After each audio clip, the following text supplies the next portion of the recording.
Hey everyone, 3 Samsung Galaxy S smartphones. I'm Josh Smith with GottaBeMobile.com, and today I want to show you the Samsung Galaxy S3, Galaxy S4, and Galaxy S5 in case you're interested in upgrading or buying your first phone.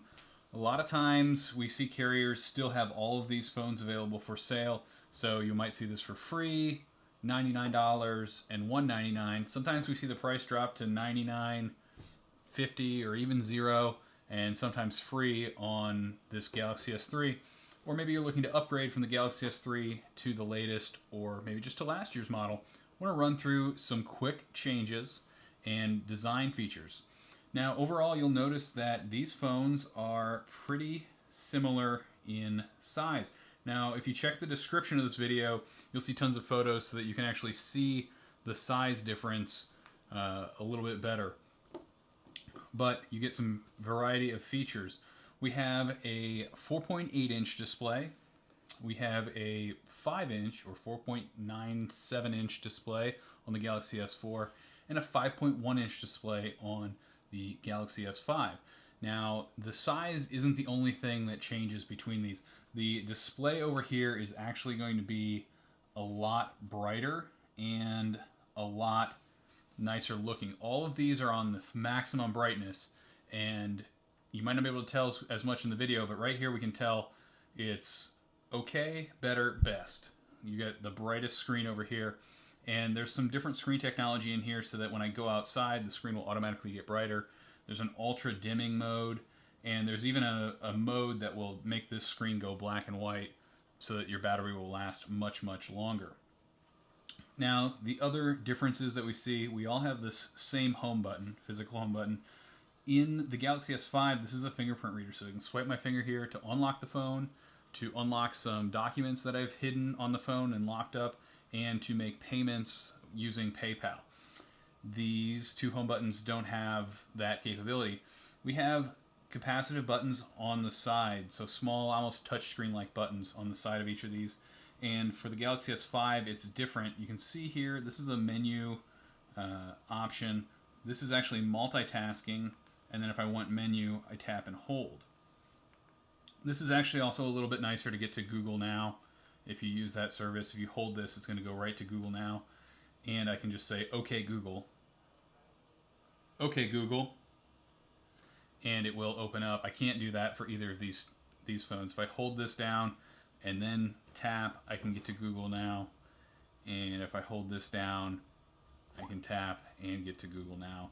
So that's a little bit of a different thing there. In terms of the design, we see an upgrade as we move through each of these. This is a very, very plasticky design, one that Samsung was given a lot of attention for, not in a positive way, and it just doesn't feel real great. Now with the Galaxy S4, they upgraded to a new mix or blend of plastic, and there's a slight crosshatch design there. This feels better than the S3. The S5 now has a soft touch plastic. This white is actually an off-white, so that may be a turn-off. You might want to go with the black one or hold out for an electric blue model, but this definitely feels a lot better, a little easier to get a grip. Speakers on the back of these, speakers somewhere on the Galaxy S3, must be coming out the back somewhere on there. Now on the S4 and the S5, on the top you get an IR port, and so what you can do with this is control your HDTV. That's something that you don't find on the Galaxy S3. Headphones are on top for all of them. Camera wise, we have a 16 megapixel camera. You can shoot 4K video and 1080p video. This does 1080p video, and I believe this is a 13 megapixel camera. I may be wrong on that, check the comments. And then on this one, we have an older camera. And if you, again, check the description, we're going to have a shootout to show you what these look like, what the photos look like on each of these different devices. Now, on all of these, you can peel the back off. And this is kind of a Samsung trademark feature that allows you access to two key things. So I can stick a micro SD card in each of these to add more storage, which is good because usually the storage you buy it with is limited. And what I can also do is I can pull these batteries out and stick a new battery in. Now the battery is larger in the Galaxy S5 in capacity wise, even though it looks a little bigger. And what that means is you're going to get better battery life. And the screen is actually more power efficient on the Galaxy S5. I believe it's about 20% more power efficient. So if both of these screens are at the same brightness, this is going to use 20% less power. And that's going to translate into much longer battery life. Now you'll notice another key difference here when we look at the backs. There is a small rubber ring in here, and that's because the Galaxy S5 is water resistant. It's not waterproof. You cannot go stick this in feet and feet and feet of water, but it'll handle about 3 feet of water for 30 minutes. So that means if you drop it in a puddle, if you drop it in the sink while you're doing dishes, or pretty much all these little accidents that would otherwise render a phone useless, this will survive it as long as you have this back on tight and the little USB thing stuck in there to protect that. Both of these phones don't do that. If you want something like that, you're gonna have to stick one of these phones in a case. So like we have a life-proof case here for the Galaxy S3. And what's interesting is once we get this case on, we end up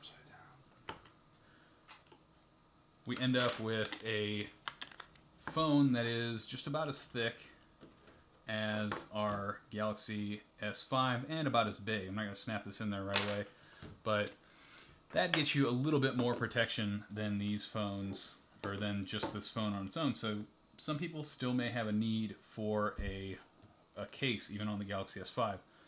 But that's a quick look at the differences between these devices. Now again, there's going to be performance differences, and the Galaxy S3 is going to run an older version of Android, and you're going to get fewer updates at this point. We're approaching the middle of April 2014, and we're still waiting on an update for the Galaxy S3 to bring it up to par with these devices. But we're running the latest version of Android over here.